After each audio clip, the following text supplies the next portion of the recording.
Welcome to another episode of UEN's PDTV.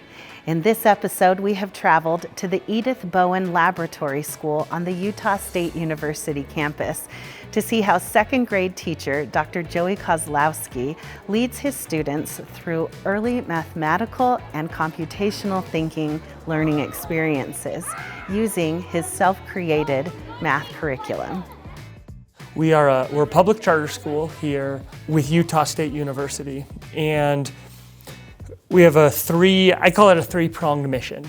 Our first mission is to provide high-quality constructivist education to our kids. The second is to train pre-service teachers here with the university. And the third is to conduct and engage in educational research. And so it's a beautiful place to work. We really have a lot of collaborations across the university with different professors in education and professors in other content area that really help supplement the work we do here.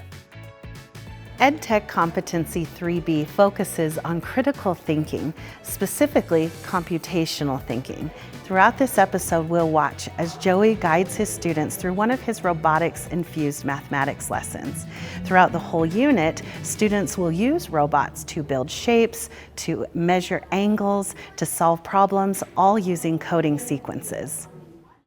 I came here to Utah State University and I worked on a National Science Foundation grant called Coding in Kindergarten. And the core of that grant, what we're really looking at is what is the overlap between computational thinking, which is typically thought of in like a computer science vein?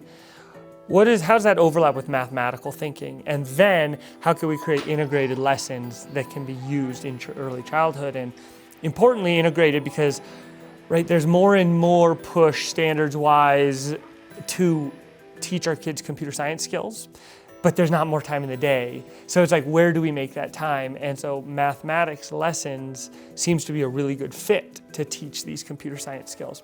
And so since my time, I finished my work on that, did my dissertation on the specific affordances of coding toys for early childhood age children. And then once I started teaching here full-time, I've developed kind of a sequence of lessons using one specific tangible coding toy called Botley. And it really starts from basic counting even. So we use number lines on the floor and the students practice counting these incremental forward movements. And so you can imagine they're working on their counting, and we'll put different numbers on the lines, but also they're working on this idea of sequencing codes together. And at first, that's not common sense to them that these three codes stack onto each other, three individual codes to make three in a sequence, right? So that kind of storing and algorithmic thinking and sequencing of a program are all the computational thinking parts, but then explicitly highlighting math. And so it really builds from kind of early math thinking to some of even what you saw today, developing and building geometrical shapes out of the coding robot. Yeah, I saw evidence of that building upon the early blocks that they learned with even just the counting. And then today they're already to the space where they're just saying, oh, instead of forward, forward, forward, I'm going to call that three forwards, which is a big deal that it shows that progression that they're making through these practices. I think it extends. I mean, somebody who's in the elementary space, math space, if they were to say these students are reasoning that complexly with angle measurement and sums of angles, and that you can take a 90 and a 45 and make a 135 like some of these kids are doing, they'd be like, that's like 4th, 5th, 6th grade type of stuff. And these kids, because of the nature of that tool and the dynamic movement, like they're reasoning with that pretty appropriately, which is just awesome. So create the shape with Botley, draw the shape, annotate the shape. If you do those three things and it works, then you can capture the last thing I remember. Which one's first? Create the shape with Botley or draw the shape? Create the shape with Botley. Yeah, well, some people think they try to draw the shape first with a marker, try to draw something, and then make the Botley follow it. That way doesn't work. You need to first just use the Botley and see if you can make it go do what you want and trace it and things like that before you kind of make the lines. Got it? So as you have put your research into practice, have you seen additional connections between mathematical thinking and computational thinking? How do they fit together?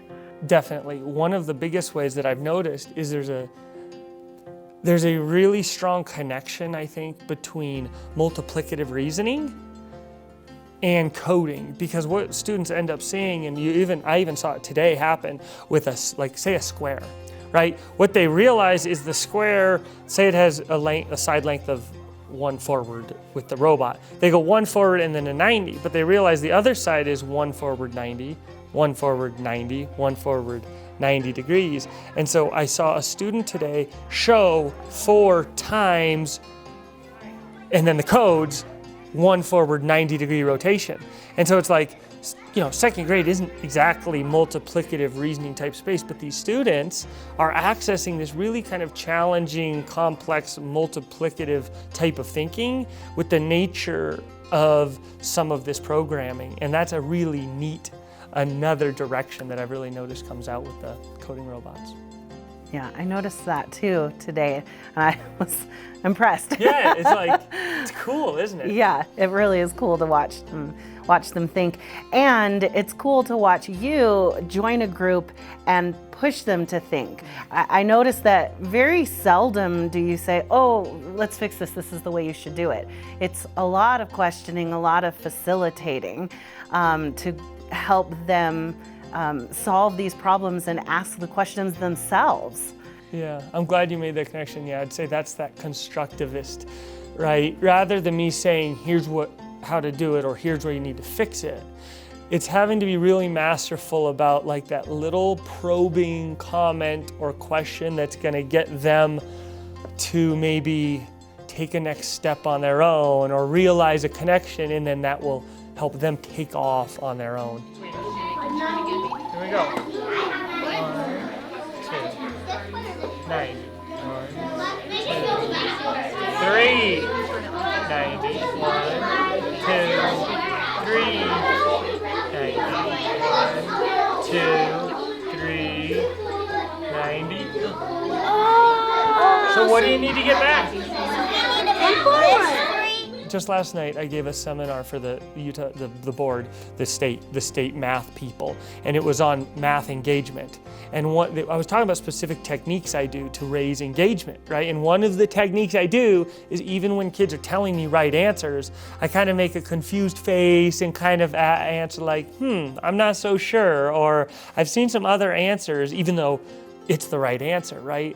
And what I found that does is, so many times kids are giving me answers that are either shallowly understood, like they might have the right answer, but they're not really sure why they're there, they're not very confident, or they're giving me an answer they heard from a group member or they saw from somewhere else. And so that little bit of, I could call it like bringing in some ambiguousness to my responses, it just keeps their mind engaged rather than saying, got the right answer, I'm done. Like it's kind of like done thinking, right?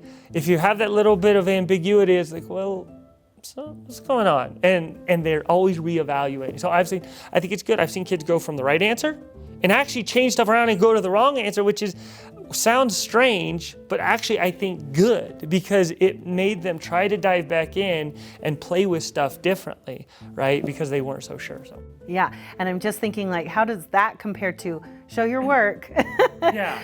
But instead, you're sitting in a group and you're having this discussion, and kids are saying, no, it's this because, and they're showing their work, and they're even getting up and turning themselves around and jumping to figure out how they can provide evidence for their answer, and how much further that takes it from, oh, be sure to show your work on that piece of paper that you wrote everything on, Yeah. So really cool. Thank you. What kind of skills are your students learning from these robotics-infused math lessons?